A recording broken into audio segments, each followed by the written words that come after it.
Bonjour à tous et à toutes.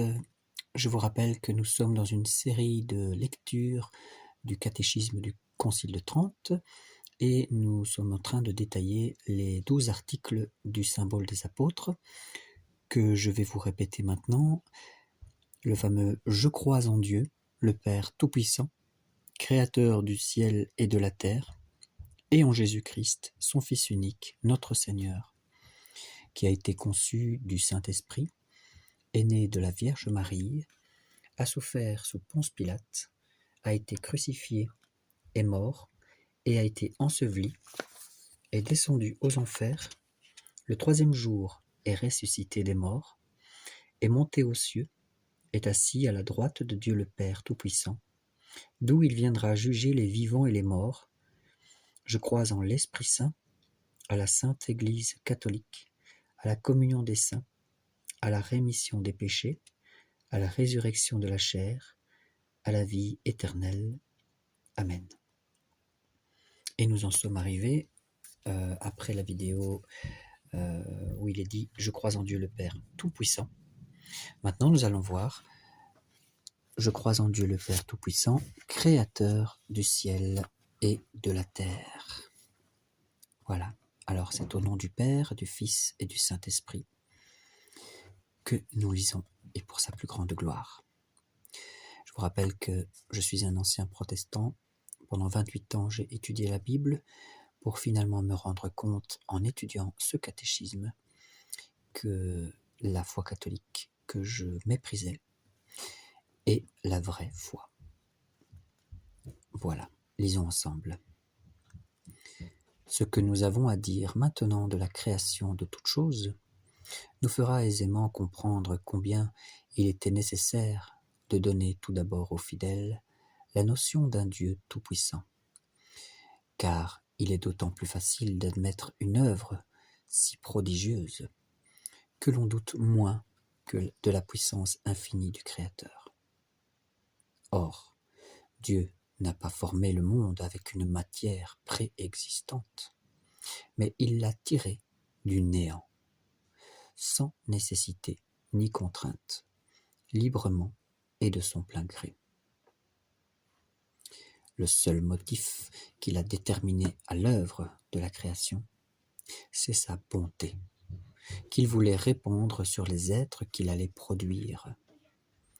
Car Dieu, souverainement heureux en lui-même et par lui-même, n'a besoin de rien ni de personne, comme le proclame David en ces termes. Il dit dans le psaume 115 « J'ai dit à mon Seigneur, vous êtes mon Dieu, et vous n'avez pas besoin de mes biens. » Et comme il n'a obéi qu'à sa bonté, quand il a fait tout ce qu'il a voulu, nous dit aussi David dans le psaume 113, de même, pour former l'univers, il n'a pris ni modèle, ni dessein ou projet qui ne fût en lui. Son intelligence infinie possède en elle-même l'idée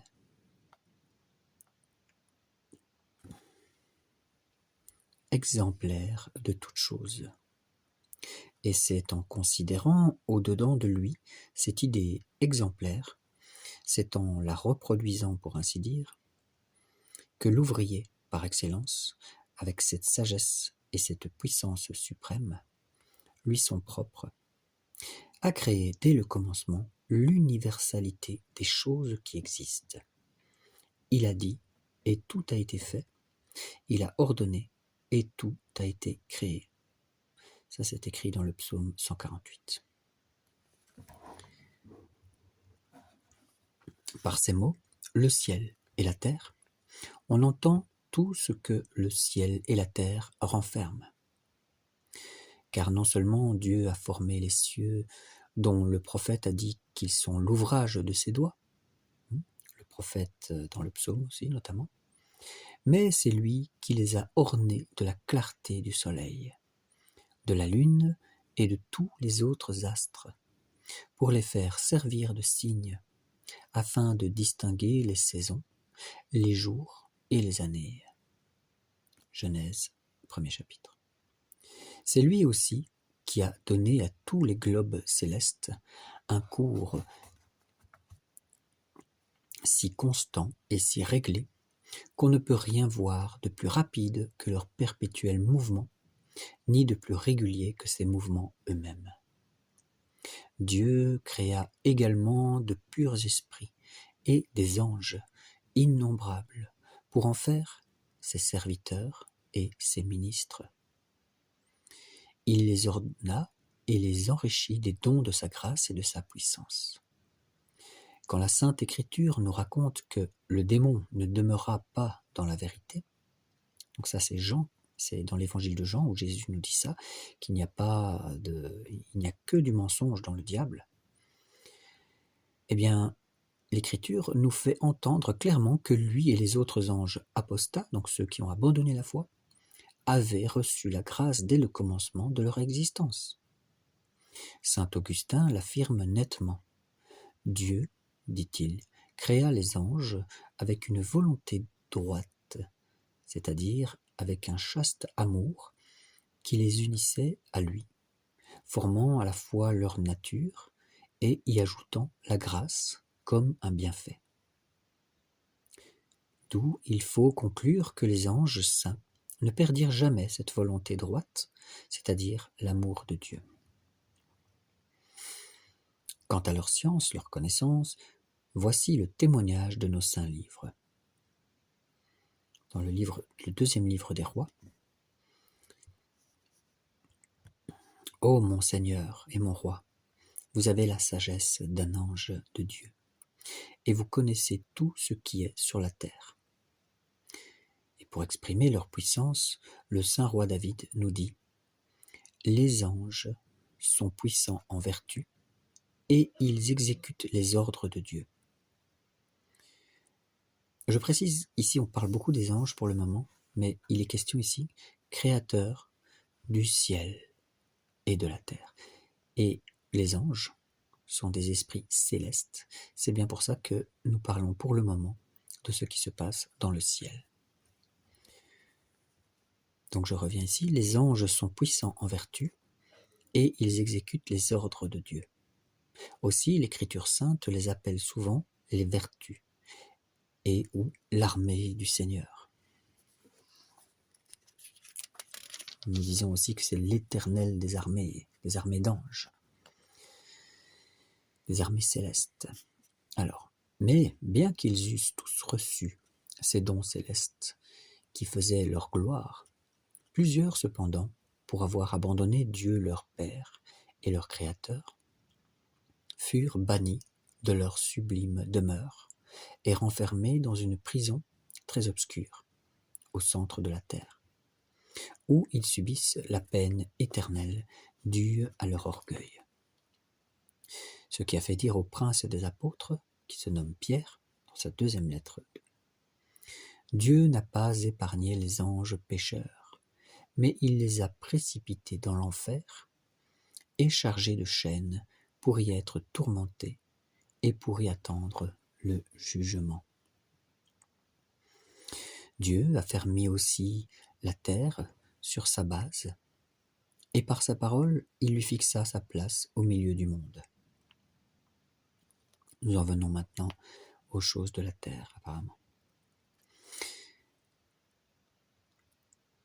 Il éleva les montagnes, il creusa les vallées, et pour que la violence des eaux ne pût l'inonder, il posa des bornes à la mer pour l'empêcher de la submerger.